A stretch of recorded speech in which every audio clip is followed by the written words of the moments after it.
everybody, the Sneaky Snake here for Brothers in Arms World of Warships, and today we're going to take a look at the Tier 9 German heavy cruiser, the Roon.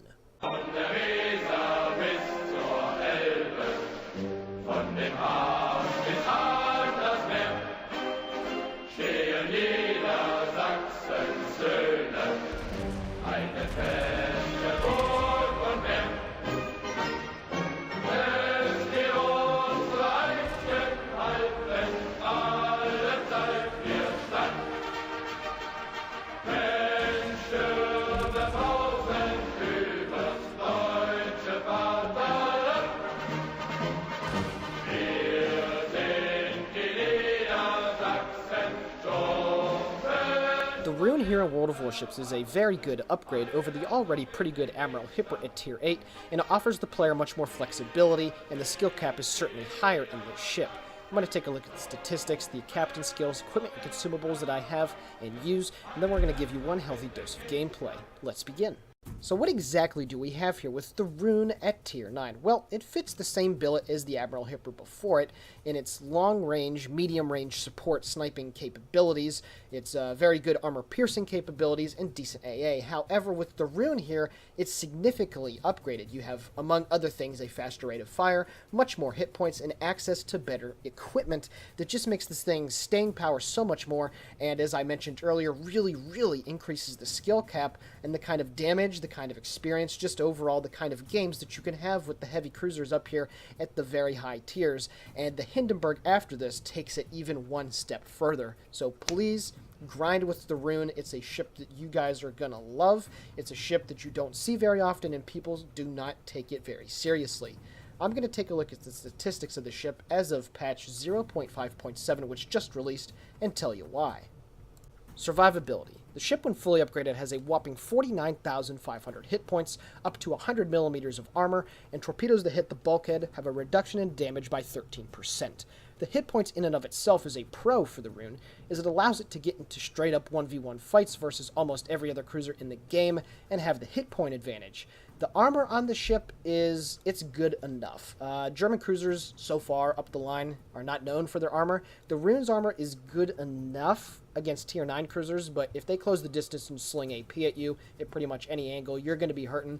And obviously, I don't need to beat a dead horse here. Battleships will still rip you apart like every other cruiser in the game. But that little bit extra hit point advantage over your adversaries, and, for example, almost 10,000 advantage over the Ibuki at Tier 9, the Japanese one, allows you to be a little bit more flexible in tanking damage. Now, by no means am I implying that you should be tanking damage, but you have that little bit more flexibility if you do take a big hit. Artillery. The Roon comes equipped with 9 203mm main guns arranged in 3 turrets with 3 guns apiece, 1 turret at the front and a super-firing pair at the rear. These main battery guns are the same good ones that you get on the Admiral Hipper: high shell velocity, very low drag, and very good AP shell damage. However, there's 2 main differences from the Admiral Hipper. The first being the reload time. 13 seconds on the Hipper, only 10 seconds on the Roon. It greatly increases the theoretical DPS, and when combined with the fact that you have an extra gun, 9 compared to 8 on the Hipper, the amount of potential damage that you can do in a game greatly increases, again, at least on paper. The secondary armament on the Roon is also pretty good. You get 18 105 and 150mm secondaries, and they all fire HE. So unfortunately, if you stray into a destroyer around a corner, or you get caught in close-range combat, your secondaries are actually pretty good. And overall, the Roon just has the best Tier 9 firepower of any cruiser. These shells hit really hard. The HE got a buff with 0.5.6. It just has so much flexibility, and the amount of damage that you can do with this thing is freaking amazing. Torpedoes. The Roon comes equipped with 1 torpedo launcher on each side of the ship, and it's a quad launcher, so you have a total of 8 torpedoes. This is a slight downgrade from the Admiral Hipper, which has 2 torpedo launchers on each side, and they're triple-barreled for a total of 12. If you come across battleships or even cruisers at point-blank range that have at least 30,000 hit points or more due to torpedo bulkheads and reduction in torpedo damage, you're not necessarily guaranteed to get the kill, because obviously when you factor in torpedoes missing, you just don't have as much of a broadside.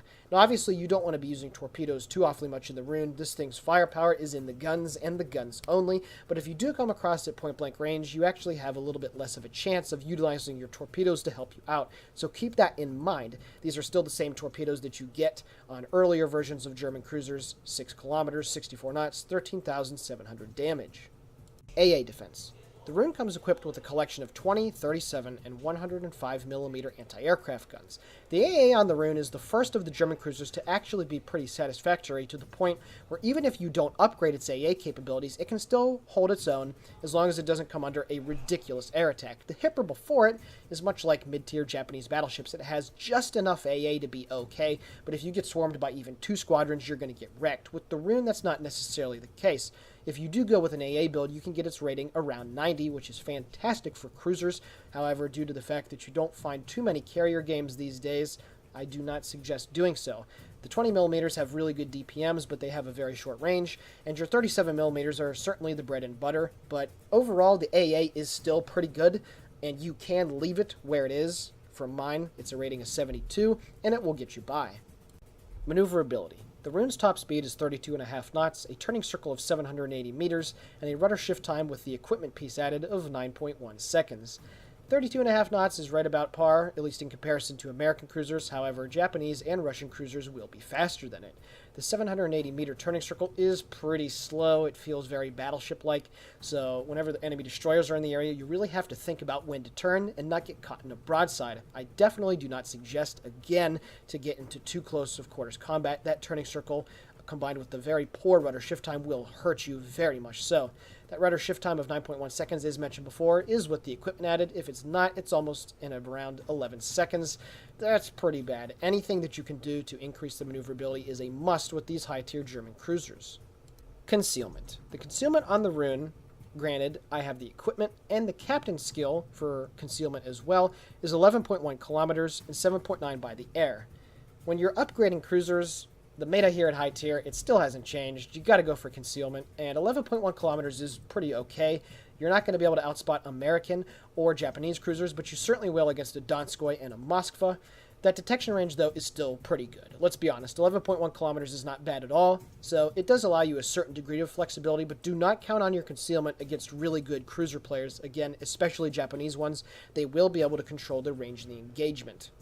Taking a look at the Roon's consumables, this is where it starts to separate itself from the Admiral Hipper. I have Hydroacoustic and Catapult Fighter for the first two, pretty standard. I enjoy Hydro, you're going to get a good example of that in the gameplay, and the Catapult Fighter, they help out with your AA a little bit, but it's that third slot, the damage control repair ability, that just really makes this thing so much better.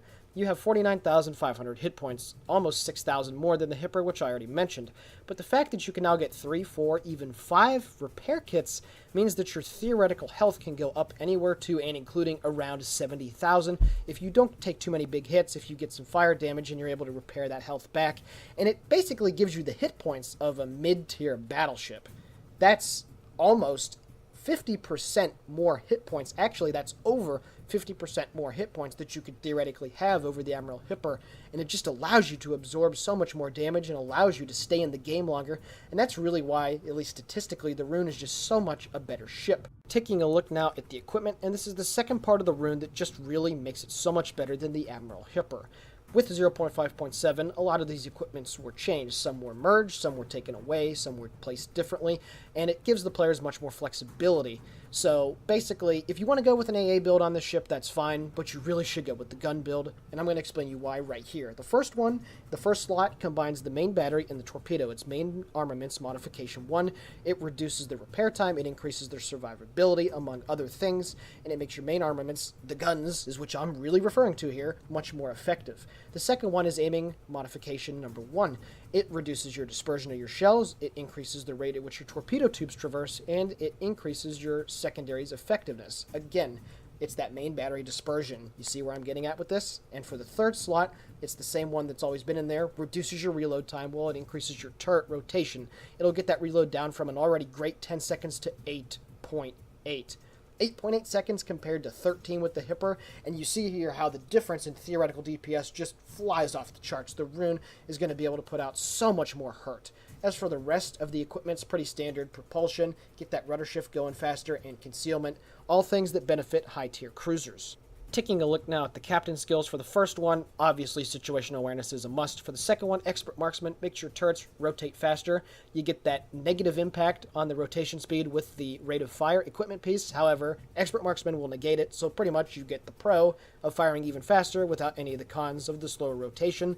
Vigilance is my third one. I've considered changing it to Superintendent to get that extra repair party.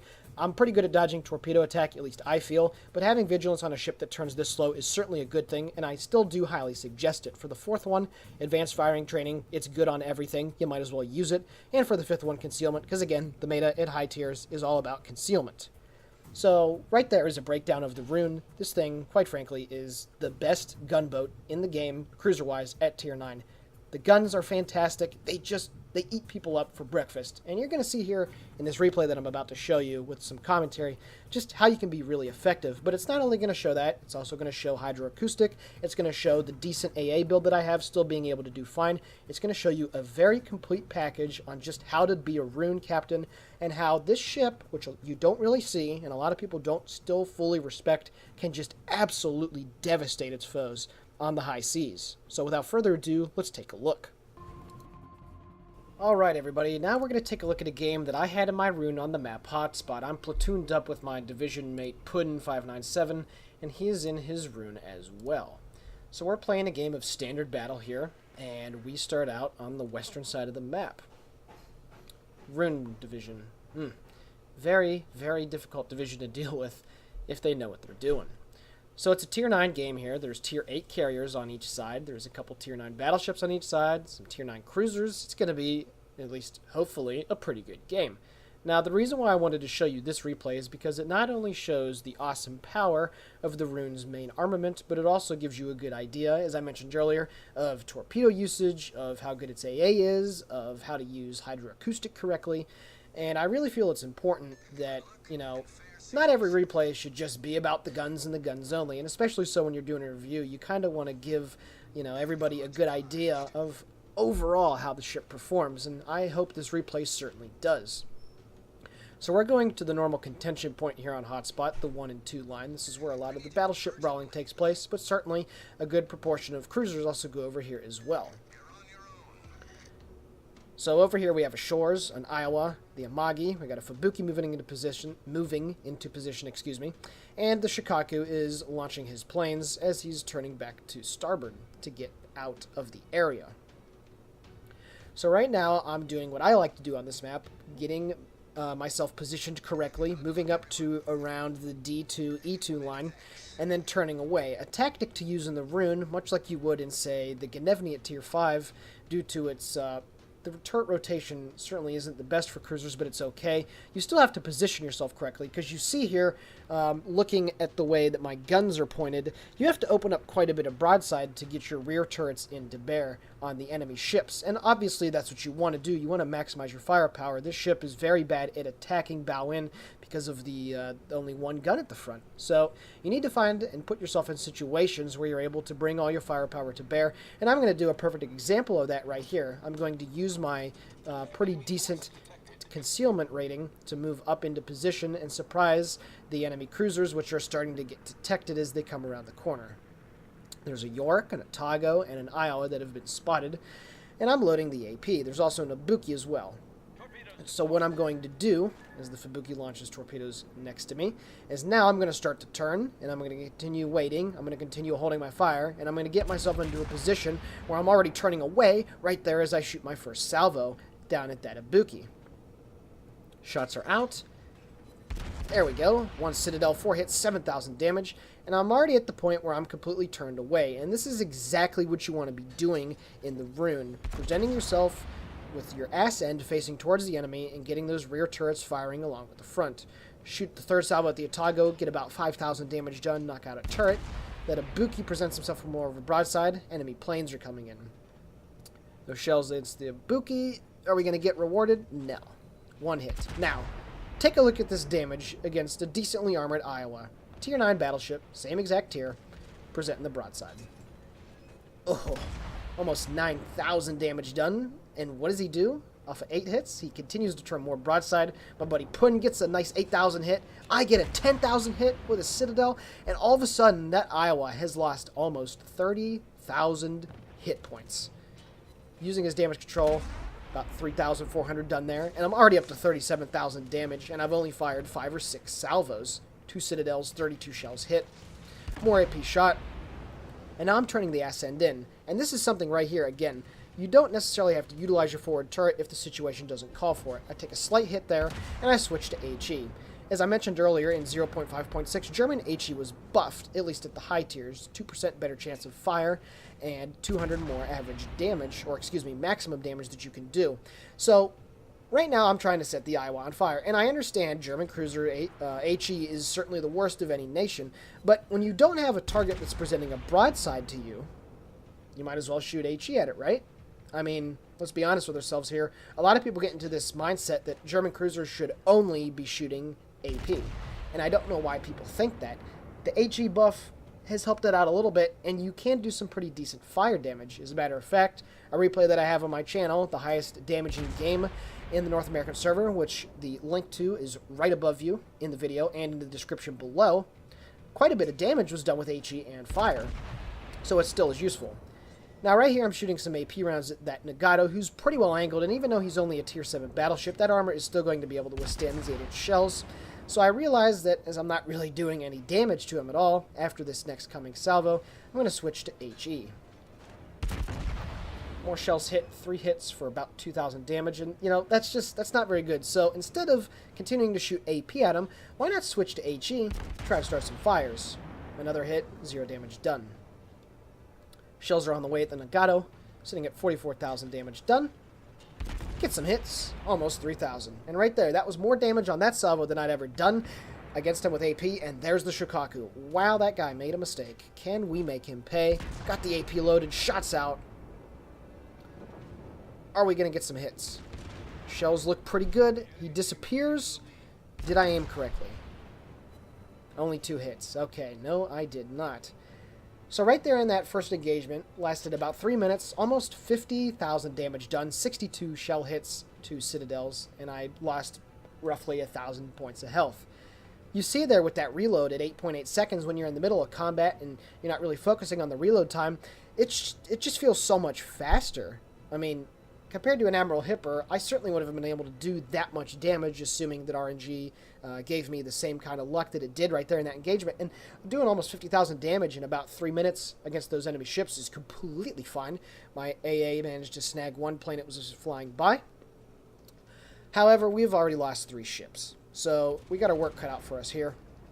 We're going to try to do some significant damage here. We got to get some kills and get those scores back near even. The enemy York at 8 kilometers comes around the corner. And right here, RNG does not throw me a bone. Mess up the camera there. Look at the shells hit. 7 hits, and I only get 4,000 damage done. I get ready to shoot, and again, you see how I'm angling myself away from the York, but I'm still able to present myself with all my guns to bear. Only 1 citadel, 6 shells hit. York gets taken out by the Izumo behind me. I get hit from his return fire. I'm going to let it burn for a little bit, because I have the damage control, so I have the ability to regain all this health back. So I'm going to let that burn for a little bit. No problem whatsoever. This certainly isn't a tier 8 cruiser where you would literally have to hit the R button right there and put the fire out, or you're going to be losing health that you'll never get back. So now after I lose a little bit, go down to about 41,000 health, I decide to use the damage control. And you're going to see the amount of health that I do end up getting back. Shoot an HE salvo at that Nagato as he was coming in. Blind fire, maybe get a fire, get some hits, who knows. Hey, how about that? 1 fire, 5 target hits. Cool.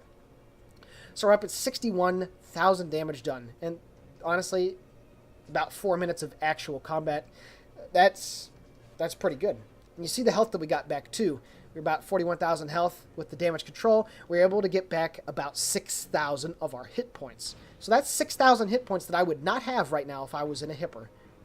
Just think of it like that, and you really see how much more staying power these things have. Taking a look at our team, though, we have managed to score that 1 kill on the York. My buddy putting in his rune, who's over there with Chapayev at C2, and he asked me if I could head back towards this side as the enemy team is preparing to continue to push now around the side of the island. So I get AP loaded as I'm coming around the corner. Enemy Otago's not really presenting a good broadside, neither is the Iowa, so I switch back to HE. And even switching shells, it really doesn't take that much time. Now, right here, in retrospect, looking back, I should have immediately switched to AP now that Otago is committed to his turn. There is no way that he would have been able to get out of there if I shot my AP right now at him, but oh well. Hindsight's 20/20, right? 4 hits on the Iowa. I do not get a fire started. And I'm going to continue to spam my HE at him because he's not presenting me with a good broadside whatsoever. More HE shells out, and again, you're just looking at this rate of fire, and it's just fantastic, honestly. There it is. There's the fire. 5 more hits, another fire set. Going to continue to sling my HE at him. He just used his damage control and his repair, so that fire he will not be able to put out. Now, I noticed that the Dmitry Donskoy is chasing after our Kagero over here. He's on perilously low health, and I got to get over here and try and help my buddy out. Up at 64,000 damage. The Iowa is continuing to burn, and we take him out for the first kill of the game. Dmitry Donskoy presents himself. I get hit from the right side from an unknown assailant, and I shoot my broadside of AP at him. Now, here's another perfect example. I get a couple hits, about 2,000 damage. So I switch back to HE. He's angled pretty good against me now. Now, this is going to be a pretty good hit right here, about 5,000. But I'm going to shoot the HE back at him. And I switch back to AP. You just got to measure the broadsides there. Take one right through the ass, though. Citadel, 7,300 damage that I just took. But that's okay. Using my second damage control ability, trying to get some health back. Dmitry Donskoy is slowly going out of my range, slowly going out of his range for me. Try to get some last salvos in. A good about 4,000 damage done there to him. And I'm still above 40,000 hit points. I used my second damage control there, and again, I've only lost about 8,000 hit points here due to me judiciously using my damage control. However, if I was in the hipper, I'd probably be around half health right now. And I still have another charge left on it as I continue to fire some last parting gifts at him. Up at around 80,000 damage that I know of that I've done, this including fires, 3 citadels, 110 shell hits. And trust me, we're just getting warmed up. So at this point in the game, we've lost 5 enemy ships, or excuse me, 5 friendly ships, and they've only lost 2. So we're at quite the disadvantage right now. Shells coming behind me from someone that I did not see.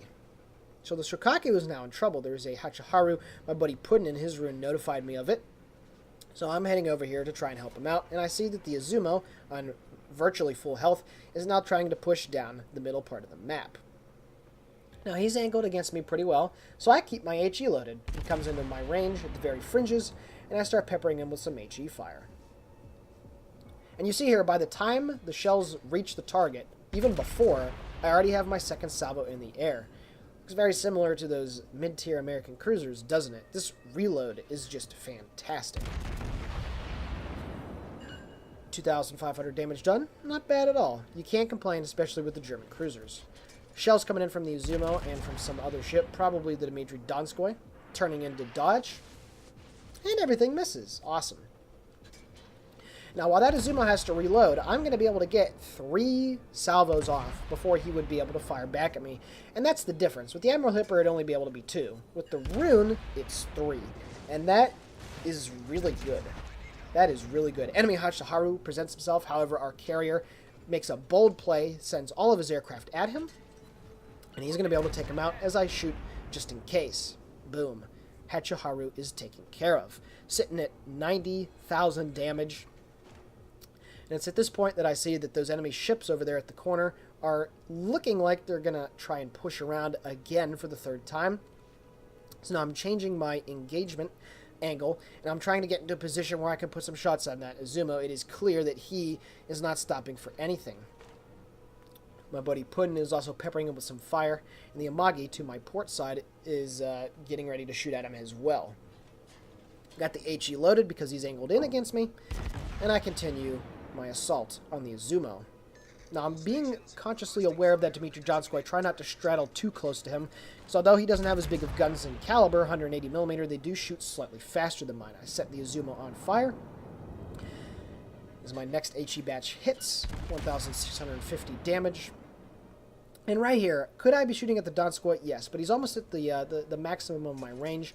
And my AP rounds, even though they're really fast, have really low drag, it would still take a while for them to get there. Unfortunately, Dmitry Donskoy takes out the Amagi, and we're now even in a bigger hole, 6-3. And right here again, perfect angling in my rune, driving away, sailing away, whichever you prefer to call it, spamming my HE at him, utilizing the great reload to try and set him on fire, and it's at this point that he decides to pull forward. You see there, our buddy Puddin is also shooting his HE at him as well because he's angled, and quite frankly, you can't really afford to shoot HE too much in the hipper because the reload, while it's still really good for tier 8, it's too long to be switching between ammo types all the time. The Roon, you could finally do so. Just cracked the 100,000 damage barrier that we know of there. Already a fantastic game, at least damage-wise for me. And Azumo's turning in, gets hit pretty hard from our Azumo behind me.